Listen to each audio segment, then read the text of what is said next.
आने में सुगमता, जाने में सुगमता, समय भी कम लगे, अर्थात सुगम शीघ्र यातायात की सुविधाएं किसी विशेष श्रेणी के लिए नहीं अपितु सबके लिए है।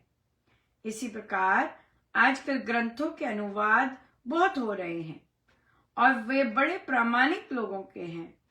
अब भी ना पढ़े तो कोई क्या करे।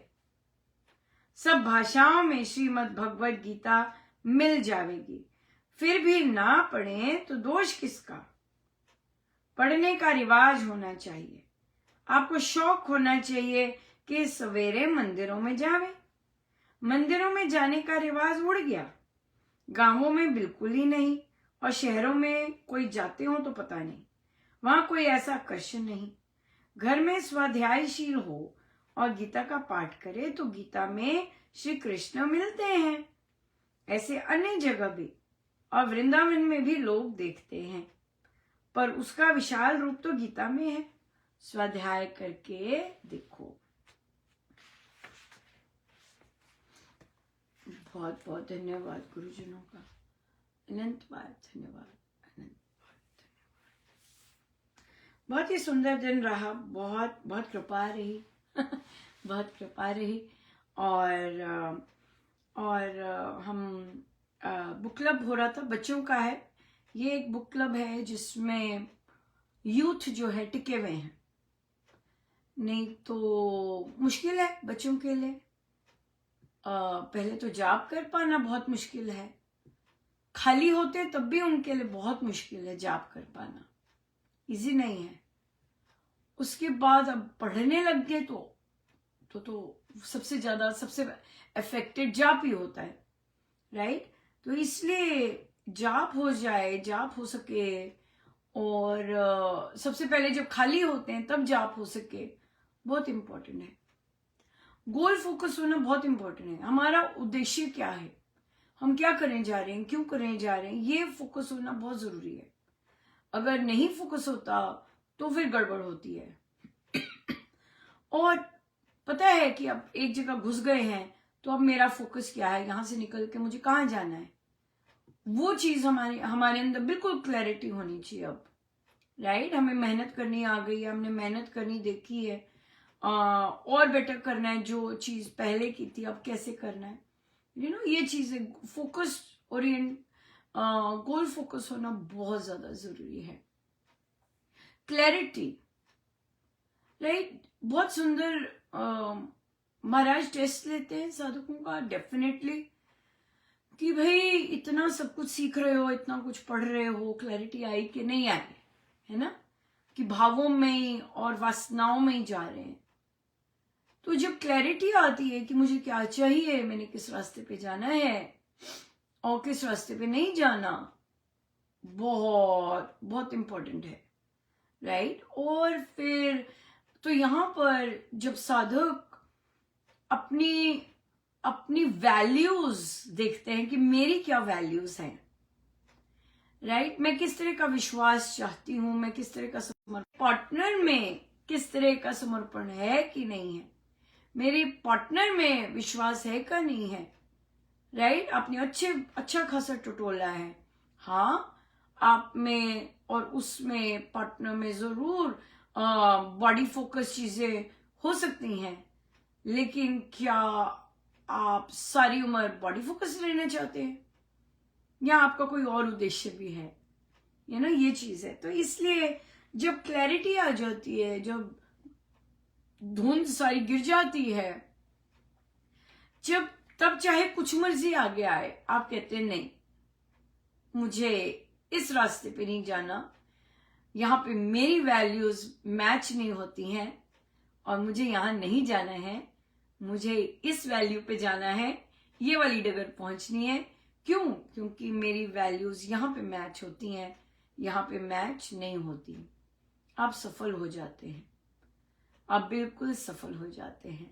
लेकिन कई जिनको जो अपने को देखते ही नहीं है और डिसरिस्पेक्ट पे डिसरिस्पेक्ट दूसरे की करते हैं, उनको 100 बार भी मना किया जाए ऐसे नहीं बोलना है, ऐसे नहीं करना है, वो फिर वैसे ही करेंगे। वाई? क्यों? क्योंकि उन्होंने अपने आप को कभी देखा ही नहीं है। दूसरे बता रहे हैं तो देखते हैं यस जी यस जी यस जी यस जी, राइट, लेकिन खुद को, अपने आप को एनालाइज नहीं किया है। तो जब इस तरह की वेवलेंथ नहीं मिलती है और हम चॉइस मेक कर सकते हैं, तो बहुत अच्छा लगता है कि जब साधक और साधिकाएं स्पेशली, और साधिकाएं जो विमेन है वो अगर अपने पे काम करती हैं तो उन्हें बहुत कुछ इमोशंस को पार करती हैं स्पेशली, राइट, और वहां पे फिर उन्हें बहुत क्लैरिटी आती है, बड़ी सफाई, बहुत साफ तरीके से बहुत कुछ देख सकती हैं, राइट, और फिर वो अपनी ईगो को भी पीछे रखना जानती हैं, बटन कब बंद करना है ईगो का वो जानती हैं, पीछे कब रखने जानती हैं, और वो कर सकती हैं। सो इसलिए, और अगर साधक है और साधना कर रही हैं और अपने ऊपर काम कर रही हैं, nothing like it at all, right. उन्हें अपने हृदय की सुननी आती है, अपनी वैल्यूज देखने आती हैं, अपनी वैल्यूज मैच करवानी आती हैं, and then they are not afraid to walk alone. That is the best part, they are not afraid to walk alone. ठीक है, चलने के लिए अगर साथ है कोई, ठीक है, वैल्यू सेम होनी चाहिए, राइट।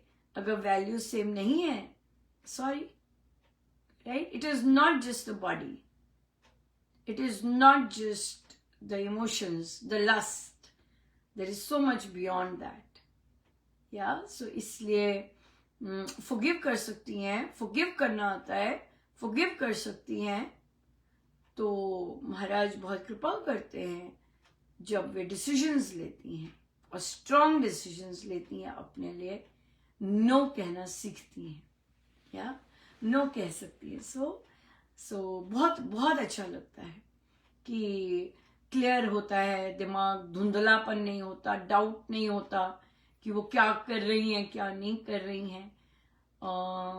अगर पूरी तरह क्लैरिटी नहीं होती, लेकिन फिर भी किसी हद तक क्लैरिटी होती है। दुनिया देखती हैं, लोगों को ऑब्जर्व करती हैं, राइट, और अपने को ऑब्जर्व करती हैं। सो बहुत बहुत सुंदर है, बहुत ही सुंदर है। सो इसलिए जितना हम क्लियर हो सके वो साधना से ही होता है, साधना से ही क्लैरिटी आती है, साधना से ही अपनी वैल्यूज का पता चलता है, राइट, साधना से ही अपने कल्चर का पता चलता है। श्री राम शरणम का अपना कल्चर है, राइट। जस्ट बिकॉज आप ताला खोलते हैं और आपको श्री राम शरणम का कल्चर नहीं पता है, हाँ, आप लीडरी मारते हैं, पर आप लीडर नहीं हैं। आपको सिर्फ ताला खोलने के लिए कहा है। आपको ना सुरों का पता है, ना आपको सत्संग की महत्ता का पता है, ना आपको गुरुजनों की शिक्षाओं का पता है, लेकिन आपके हाथ में वो चाबी है जिसके कारण आप उस पावन स्थान पर भी इतनी रॉटन चीजें जो कि एक आम आदमी भी नहीं कर सकता, वैसे काम आप करते हैं और आपको शर्म बिल्कुल नहीं आती है। सबसे खतरनाक बात यह है, आपको शर्म नहीं आती है कि आप श्री अधिष्ठान जी के सामने, आप सब चीज के सामने इतनी घटिया बातें करते हैं, आपको शर्म नहीं आती है। और जो लोग ऐसे लोगों का साथ देते हैं उनको भी नहीं शर्म आती कि हम कैसे लोगों का साथ दे रहे हैं। ये सबसे खतरनाक बात है कि हमें रियलाइज ही नहीं होता, और हम एक बार नहीं ऐसे काम करते, हम बार बार ऐसे काम करते हैं, क्योंकि हमें पता ही नहीं चलता हम कहाँ खड़े हैं, क्या चल रहा है, क्या सत्संग चल रहा है, ना जाने अपने अंदर किस ध्वंस का खड़े हैं हम। कोई वैल्यू ही नहीं है, कोई रत्ती भर कोई वैल्यू नहीं है, राइट, यस, कुछ भी वैल्यू नहीं है। लेकिन फिर भी अगर आपके साथ एक भी इंसान खड़ा होता है, आई डोंट नो वाई खड़े होते हैं, क्यों खड़े होते हैं, क्योंकि इतनी घटिया बातें श्री राम शरणम में, श्री अधिष्ठान जी के सामने सत्संग चलते हुए करना is just is just not it. या ये सोचने की बात है कि हमें ऐसी बातें करते शर्म क्यों नहीं आती, हमें ऐसे आदमियों का साथ देख के शर्म क्यों नहीं आती है, हम क्यों नहीं डिसीजन ले सकते, ऐसे लोगों को घर बैठाने का या पीछे रखने का क्यों हमें प्रॉब्लम होती है डिसीजन लेने में। ये बात है। बहुत बहुत धन्यवाद गुरुजनों का। अनंत बार धन्यवाद। जय जय राम।